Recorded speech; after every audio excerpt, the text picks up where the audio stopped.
brasileiro na perspectiva do STF. O direito animal, ele nada mais é do que um novo ramo do direito. Ele nasce com a nossa Constituição Federal, no artigo 225, parágrafo 1º, inciso 7º, que veda a crueldade contra os animais.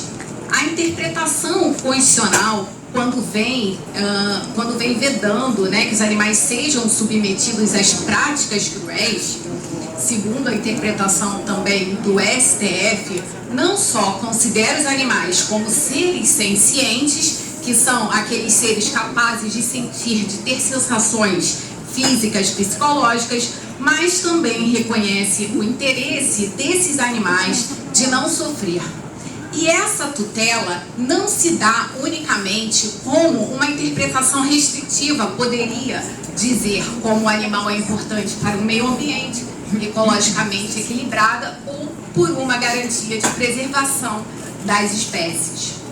O direito animal brasileiro, ele defende o animal como um ser senciente que tem sujeitos, que é um sujeito de direitos, e esses direitos são garantidos por lei. A proteção dos animais contra a crueldade em relação aos animais se dá como uma norma autônoma, com objeto e valores próprios. Se trabalha com a transmutação de um conceito animalista, que considera o animal como um bem móvel, semovente, para um conceito animalista, que considera os animais como sujeitos de direito. O direito animal nada mais é do que um conjunto de regras e princípios que estabelecem direitos fundamentais aos animais não humanos, que são considerados em si mesmos, independentemente da sua função ecológica. A primeira decisão do STF que nós vamos comentar é sobre a ação direta de inconstitucionalidade da vaquejada e a consolidação do direito animal no Brasil. O direito animal no Brasil, ele se ratifica, se corrobora através desse precedente judicial. O STF, ele considera inconstitucional a Lei 15.299 de 2013, que tentou regulamentar a vaquejada como uma prática desportiva e cultural. E com base na norma constitucional que veda a crueldade contra os animais, o STF considerou essa prática como uma prática cruel. A vaquejada são dois vaqueiros, né? Ocorre quando dois vaqueiros, eles vão numa competição para ver quem é que vai dominar o boi. E aí eles puxam o animal pelo rabo, e aquele que domina primeiro, quando o boi ele cai para cima, com as patas para cima, eles ganham ou não a competição. E trata-se de um ato cruel. É visivelmente que ali o animal ele tem o interesse de não sofrer. E o direito animal, ele defende o animal como um sujeito de direitos que tem o interesse simplesmente em não sofrer.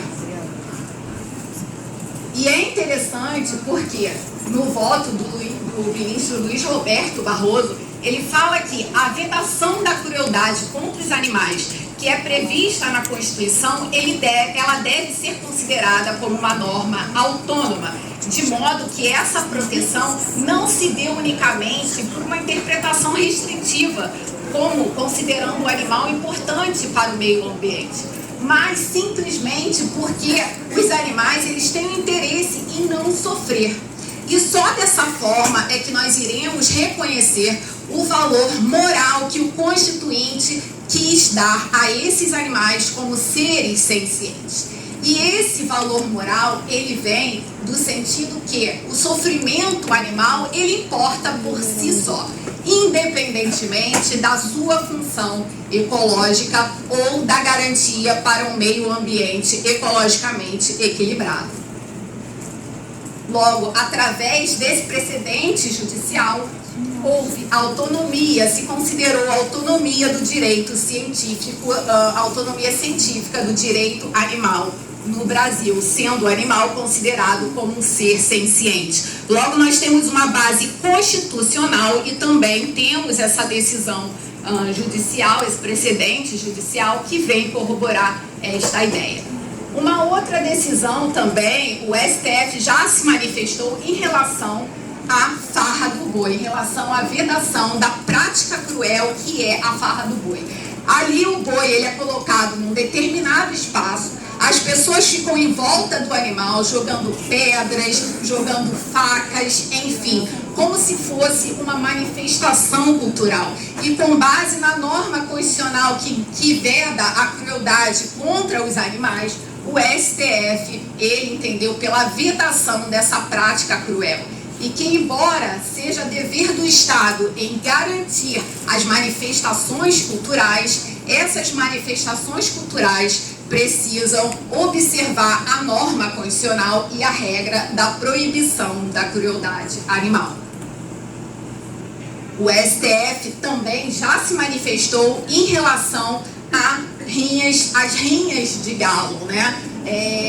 A Lei 2.895 de 98 do Rio de Janeiro, que autorizava a criação e realização de galos, né, para competições, para essas raças combatentes, ela foi considerada inconstitucional. Esses galos, eles são treinados para o combate. Eles entram no ringue para matar, né, ou para ganhar. E muitas das vezes esses galos saem de lá sem vida. Além de ser um crime ambiental, que é previsto pela legislação ambiental, há uma nítida afronta à nossa Constituição Federal que veda que os animais sejam submetidos às práticas cruéis. Então o STF também já se manifestou pela vedação da crueldade animal. O STF também já se manifestou em relação à proibição de leis infraconstitucionais, de leis estaduais, de decretos que autorizem o abate de animais que sejam apreendidos em situação de maus tratos. Muitas leis estaduais e decretos autorizavam o abate de animais por não ter, às vezes, um espaço para colocá-los. E também com a nossa norma constitucional, sempre com a nossa base constitucional, o STF também se manifestou pela vedação deste ato. Um outro caso também interessante que o STF já se manifestou foi em relação à constitucionalidade de normas estaduais que permitiam a proibição de animais utilizados em testes de cosméticos, produtos de cosméticos, higiene, perfumes e limpezas. Porque a lei estadual, ela pode sim se manifestar, pode legislar em matéria de proteção animal. Embora, inclusive, a lei estadual, ela é uma norma de direito animal. Não só a norma estadual, como a norma municipal, como a norma federal. Eu trouxe alguns casos, né, relacionados ao STF, mas nós temos que lembrar também que no Brasil existem mais de 179 milhões de animais. Existem mais cães e gatos nas famílias brasileiras do que filhos. E esse também, embora essa ideia não seja aqui uma ideia trazida pelo STF, mas quem aqui tem animal? Quase todo mundo, né? Então eu posso dizer que a família de vocês é uma família multiespécie.